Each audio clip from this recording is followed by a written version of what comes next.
Assalamualaikum warahmatullahi wabarakatuh.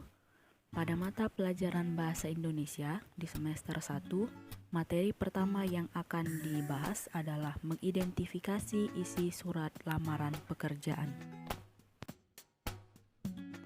Salah satu hal yang harus kalian persiapkan ketika kalian memasuki dunia pekerjaan adalah surat lamaran kerja. Nah, apakah yang dimaksud dengan surat lamaran kerja? Surat lamaran kerja adalah surat yang berisi permohonan untuk bekerja di suatu lembaga atau instansi. Nah, surat lamaran kerja itu adalah termasuk dalam surat pribadi, tetapi bersifat formal. Artinya, surat lamaran kerja itu ditulis oleh seseorang atau pribadi, tetapi ditujukan ke lembaga resmi.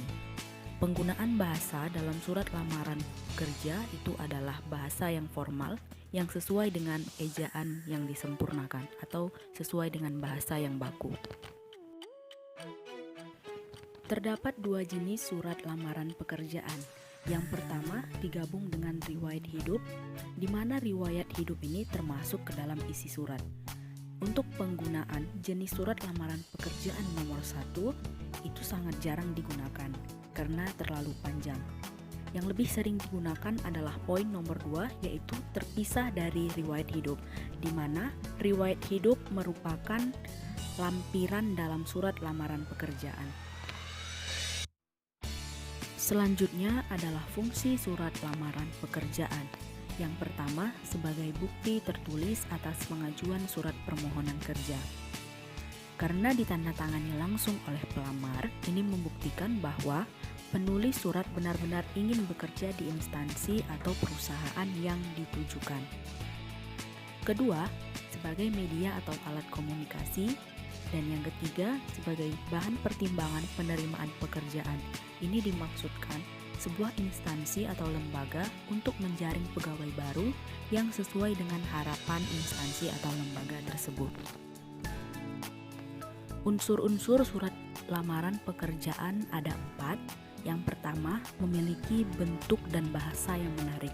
Artinya, ketika kita mengajukan surat lamaran pekerjaan ke sebuah lembaga atau instansi, mereka tidak bosan ketika membaca surat lamaran kita. Yang kedua, menggambarkan kemampuan pelamar. Artinya, ketika seorang pelamar menuliskan surat lamaran pekerjaan, dia menggambarkan bagaimana kemampuan yang ia miliki. Misalnya, kemampuan yang dia miliki adalah ahli dalam komputer misalnya. Yang ketiga, tepat sasaran. Tepat sasaran maksudnya bahasa yang digunakan atau tujuan dari surat itu memang benar-benar ditujukan ke instansi tersebut. Yang keempat adalah penulisannya harus sesuai dengan ejaan yang disempurnakan. Walaupun surat lamaran pekerjaan adalah jenis surat pribadi, tetapi ditujukan ke lembaga atau instansi yang resmi. Maka penulisannya juga harus sesuai dengan ejaan yang disempurnakan atau bahasa yang baku.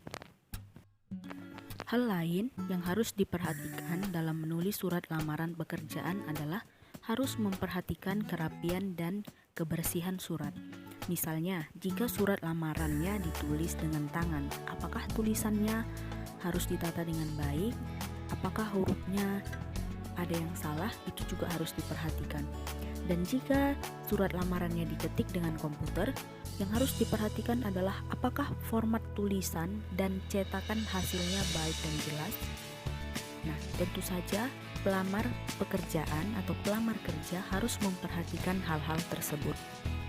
Selain kerapian dan kebersihan, itu saja tidak cukup, tetapi yang harus diperhatikan adalah tata letak komponen surat, mekanisme tanda baca, susunan baris, dan kebenaran tanda baca. Selanjutnya, hal-hal yang harus dicantumkan dalam surat lamaran pekerjaan. Ada 4 poin. Poin pertama, menyebutkan asal sumber lamaran didapatkan.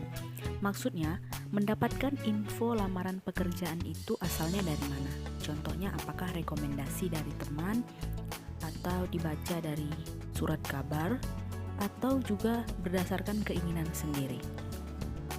Kedua, identitas diri lengkap dari pelamar, meliputi nama, tempat tanggal lahir, nomor telepon, alamat lengkap, Poin ketiga adalah posisi yang dikehendaki. Misalnya ketika kalian mendapatkan informasi lamaran, posisi yang dicantumkan ada beberapa. Nah, kalian harus memilihnya dengan jelas posisi apa yang kalian kehendaki. Untuk poin yang terakhir adalah kemampuan yang dimiliki. Nah, untuk poin kemampuan yang dimiliki, kalau bisa kalian mencantumkannya kemampuan apa yang bisa menjadi poin penilaian penting bagi perusahaan untuk menerima kalian. Demikianlah materi pertama hari ini. Sampai bertemu di video pembelajaran berikutnya. Selamat belajar!